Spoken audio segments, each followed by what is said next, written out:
Assalamu alaikum students. Now we are moving towards our third lecture, which is on Gardner's theory, and the second part of this lecture will be based on the theories of personality and its definition and the basic concepts.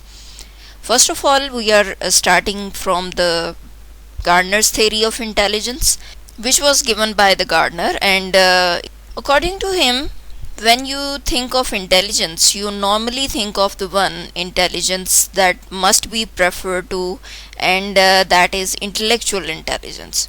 ठीक है, जब भी हम intelligence की बात करते हैं या सोचते हैं तो दैट मीन्स के कोई कितना इंटेलेक्चुअल है या कोई कितना जो है वो ज़हीन है, जहानत के हिसाब से ही हम उसकी इंटेलिजेंस को मेजर कर रहे होते हैं ना. ठीक है, सो उसने गार्डनर ने कहा है कि बेसिकली ये मल्टीपल टाइप्स की इंटेलिजेंस होती है और उसने इसको डिफरेंट कैटेगरीज में डिवाइड किया है. सो फर्स्ट ऑफ ऑल हम तमाम कैटेगरीज को वन बाय वन डिस्कस करते हैं. फर्स्ट जो टाइप उसने बताई that is logical mathematical intelligence, which is based on the ability to solve maths and logical problems. ठीक है, और taking test in which high logical intelligence is required. आप उन टेस्ट्स को देते हैं और उससे आपकी इंटेलिजेंस का अंदाज़ा लगाया जा सकता है. फिर इसके अलावा आप में ये एबिलिटी डेवलप हो जाना कि आप ग्राफ्स को रीड भी कर सकते हैं, बना भी सकते हैं और चीज़ों को ऑर्गेनाइज भी कर सकते हैं अकॉर्डिंग टू द प्रेफरेंस या उनकी जो रिक्वायरमेंट होती है उसकी बेस पर. ठीक है, सो ये बेसिक फर्स्ट एस्पेक्ट है जो उसने गार्डनर ने पेश किया इंटेलिजेंस का, that is about logical mathematical intelligence. Second जो उसने कैरेक्टरिस्टिक बताई या टाइप बताई दैट इज वर्बल लिंग्विस्टिक. कि इंटेलिजेंस ये भी है कि इंसान जो है वो कुछ चीज़ों में बहुत अच्छे होते हैं, लाइक वो पोएम्स में बहुत अच्छे होते हैं, राइमिंग वर्ड्स में बहुत अच्छे होते हैं. राइमिंग वर्ड्स जो सिमिलर साउंड करते हैं, ठीक है, रीडिंग और राइटिंग में अच्छे होते हैं, कुछ स्टोरी टेलिंग में बहुत अच्छे होते हैं. ठीक है, सो कुछ लोगों में किसी भी एक एस्पेक्ट को एक्सप्रेस करने की जो काबिलियत है वो बहुत ज़्यादा होती है और वही उनको दूसरों से डोमिनेट करती है. सो उसने इन तमाम चीज़ों को या कैरेक्टरिस्टिक्स को वर्बल लिंग्विस्टिक का नाम दिया. ठीक, थर्ड के उसने जो टाइप बताई है दैट इज इंटरपर्सनल इंटेलिजेंस.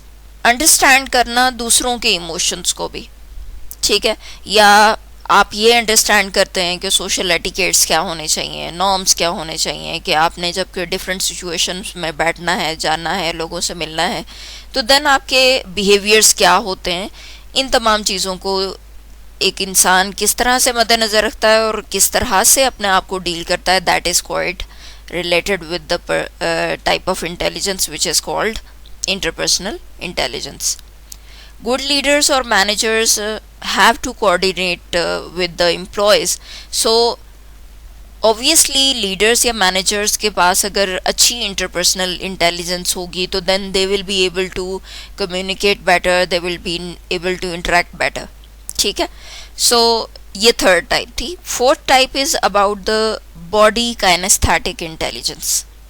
ठीक है, कि आप किस तरह से अपनी बॉडी को पर्पसफुली यूज़ कर रहे हैं. ठीक है, कि उसमें कुछ चीज़ें आती हैं लाइक सोल्जर्स जो हैं वो बहुत अच्छे तरीके से मूवमेंट्स कर रहे होते हैं, जंपिंग कर रहे होते हैं, मल्टीपल टास्क कर रहे होते हैं और अपनी बॉडी को उसी तरह से ढाल लेते हैं जिस तरह से उनकी रिक्वायरमेंट होती है. बहुत एक्टिव रहना होता है. सो हार्ड होता है इस चीज़ को मैनेज करना. सो वो अपनी बॉडी को उस तरह से ढाल लेते हैं और अपने काम को बेहतर तरीके से अंजाम देते हैं. इसी तरह से डांसर्स हैं या एक्टर्स हैं या स्पोर्ट्स एथलीट्स जो होते हैं वो भी अपनी बॉडी की रिक्वायरमेंट या जो एक्टिविटी में इन्वॉल्व हैं वो उस एक्टिविटी की रिक्वायरमेंट के मुताबिक अपनी बॉडी को डेवलप कर लेते हैं. That is called body kinesthetic intelligence. Alright, fifth one is musical intelligence.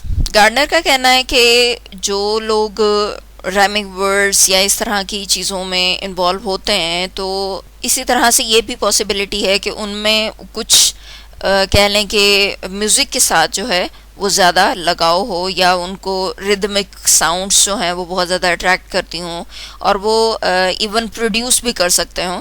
तो देन ऐसी इंटेलिजेंस जो है म्यूजिकल इंटेलिजेंस कहलाती है, और इसमें इंसान जो है वो इंटरप्रेट कर सकता है साउंड्स को, रिदम्स को और टोन्स को, कि किस टोन की कितनी पिच होगी तो ये एक न्यू साउंड डेवलप हो जाएगी।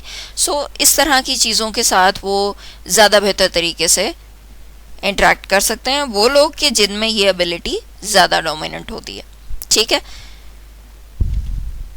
Next one visual spatial, and basically it is कि how well you visualize something in your mind's eye. ठीक है, कि आप इमेजिनेशंस में किस तरह से एक चीज़ का स्केच बना लेते हैं और उसके बाद आपको पता चलता है कि आपने इस चीज़ को ऐसे करना है। या इसकी एग्जांपल्स बेसिकली यही हैं कि आप किस तरह से एक मेज़ को सॉल्व करते हैं। फिर मैप रीडिंग जो है वो basically this is involve in this kind of intelligence, कि जिसमें आप माइंड एक्टिविटी को इन्वॉल्व करते हुए पिक्चरिंग भी करते हैं, इमेजेस क्रिएट करके एक सोल्यूशन क्रिएट करते हैं एट द एंड। ठीक है, next one is intrapersonal intelligence, and here this is different from the interpersonal intelligence, because interpersonal is related with the observation of others behavior or norms, or you are understanding the situations.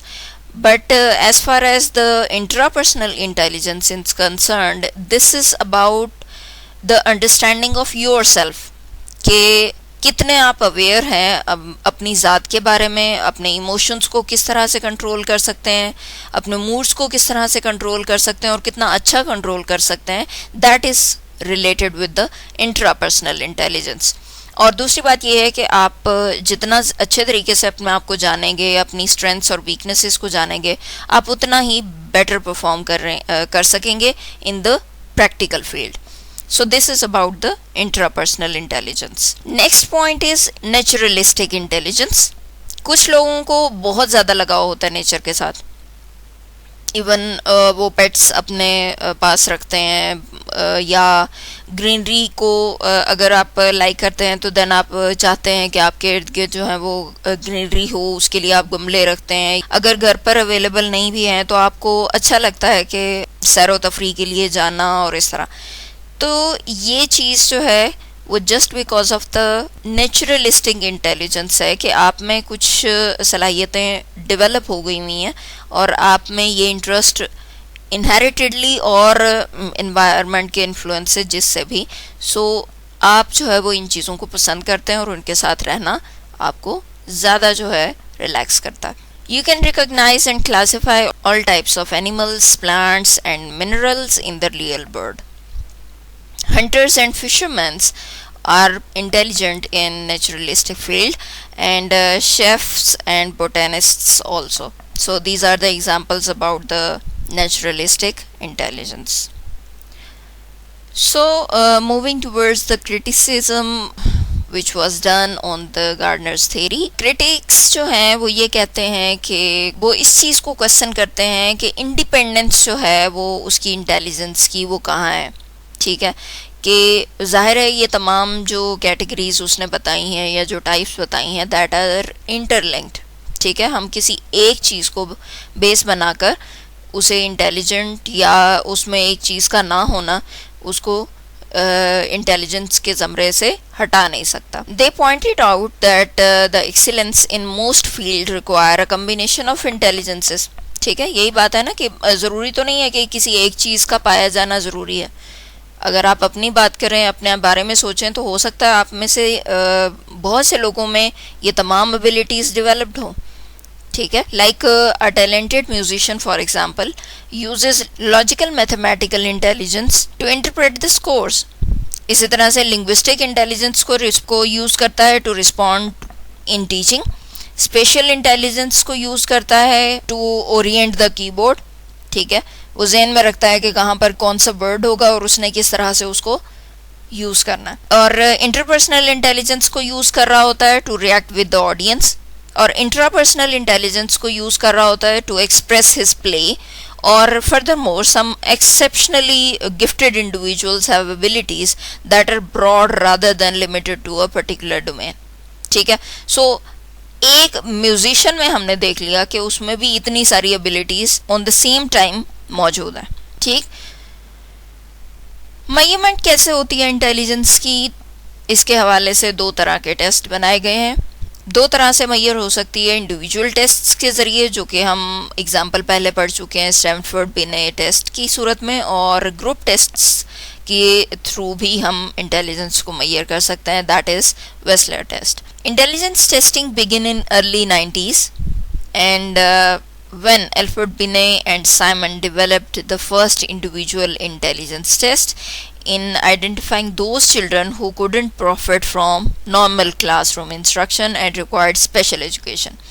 Or this test was, you can say, came in final shape after 4 revisions, and it consists of school related tasks and intellectual skills needed to do well in school.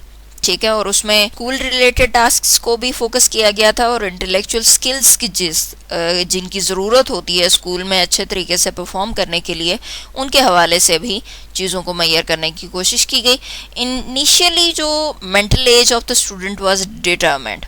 ठीक है, पहले तो सिर्फ और सिर्फ ये जानना ज़रूरी था कि हमें मेंटल एज को मैयर करना है, और फॉर एग्ज़ाम्पल कि अगर एक बच्चा सक्सीड कर जाता है तमाम आइटम्स को जो 6 ईयर ओल्ड के बच्चे के लिए करने के लिए होते हैं, कि एक ऐसा टेस्ट उसने सॉल्व कर लिया कि जो 6 साल के बच्चे के लिए बनाया गया था, तो देन ये कंसीडर करते हैं कि उसकी जो मेंटल एज है वो 6 ईयर्स के अकॉर्डिंग है। ठीक है, और अगर वो उस तरह से परफॉर्म नहीं कर पाता, 6 ईयर का जो बच्चा है वो 6 ईयर एज के हवाले से जो बनाया गया टेस्ट है उसको सॉल्व नहीं कर पाता, फ़र्ज़ करें वो 5th ईयर वाले के टेस्ट को इजीली सॉल्व कर लेता है, तो हम ये कहते हैं कि उसकी जो फिज़िकल एज है वो तो 6 ईयर ही है, लेकिन मेंटल एज उसकी 1 साल पीछे है।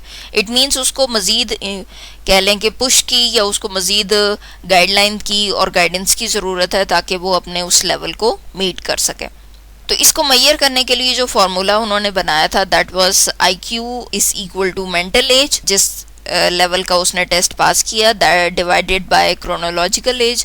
क्रोनोलॉजिकल एज मींस उसकी फिजिकल एज, ठीक है, मल्टीप्लाई बाय 100.